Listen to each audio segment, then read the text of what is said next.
Hey body detectives, ever felt lost and unsure of your path in life? Like you were starting over from scratch? Well, that was me at 23, fresh out of a divorce, living in Chicago with a biology degree and no clue what to do next. But somehow, I ended up in medical school. If you also dream of medical school or know someone who does, stay tuned for some tips and tricks.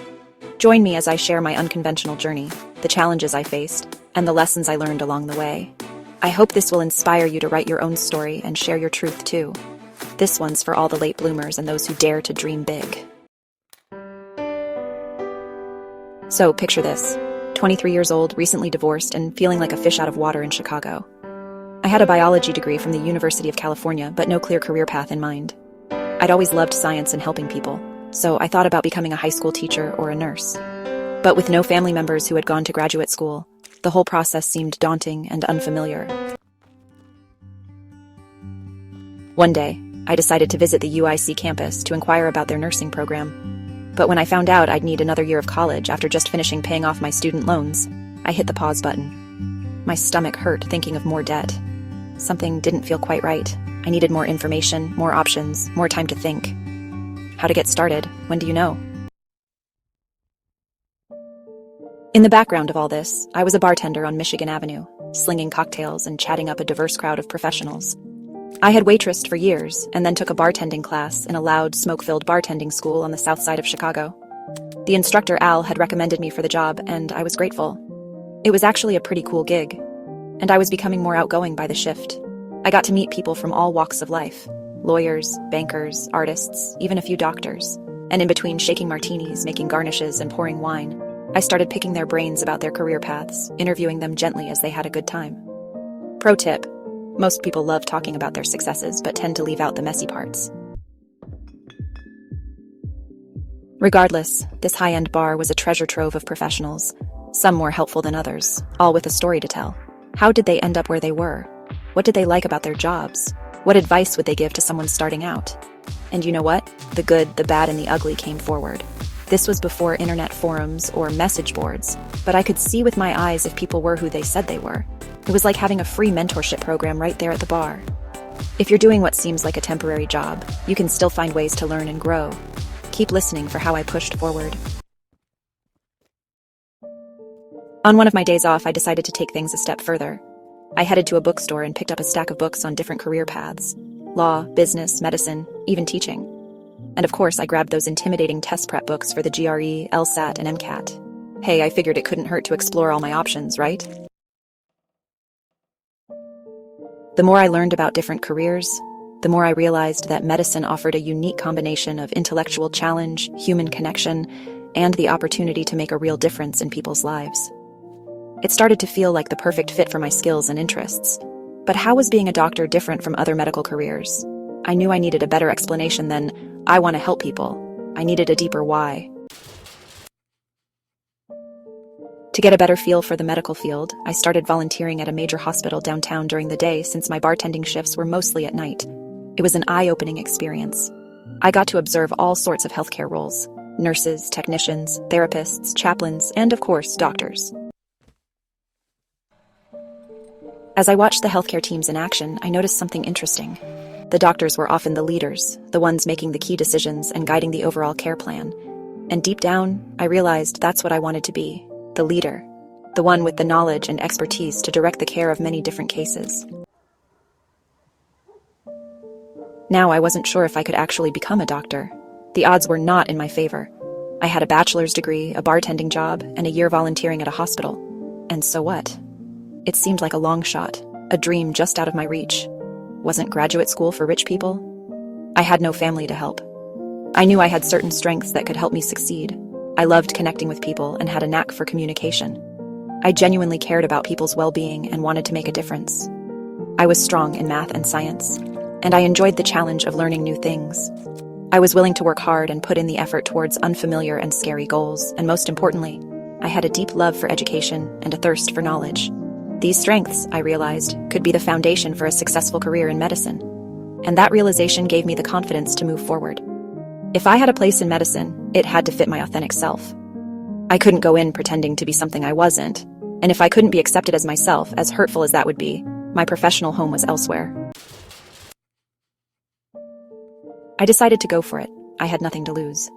Once I set my sights on medical school, it was time to get serious about those dreaded entrance exams. Remember, this was back in the day when the MCAT was still a paper and pencil test. No computers, no fancy calculators, just you, a stack of test booklets, and a whole lot of pressure.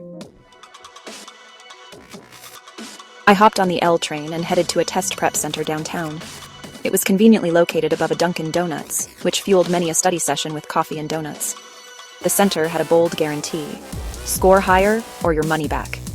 After paying the hefty fee for the classes and the books, the idea of a refund felt reassuring. But I knew I couldn't afford to apply to medical school twice. It had to be a one and done. I walked out of there with an armload of MCAT prep books, practice tests, and flashcards. My strategy? Go hard, go once. I knew that medical boards and other licensing exams were a one-shot deal, and I wanted to develop that mindset from the start. Plus, I figured if I could nail the MCAT on the first try, it would give me a leg up in the application process. Now, here's where things got interesting. Stick with me here because this was some dumb luck that really worked out.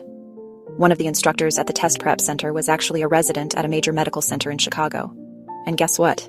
One of his side hustles was editing essays and personal statements for med school applicants. So I took a leap of faith and scraped together $500 and asked him to review my application. And you know what? It was a pivotal decision, setting me on an organized and cohesive plan to success. Led by someone who had aced the process already. He and his colleagues, who had also served on admissions committees, provided invaluable feedback and guidance. They helped me craft a compelling narrative that showcased my strengths, experiences, and passion for medicine. They helped me set a realistic MCAT score goal based on my profile and the programs I was interested in. And they even conducted mock interviews with me to help me prepare for the real deal.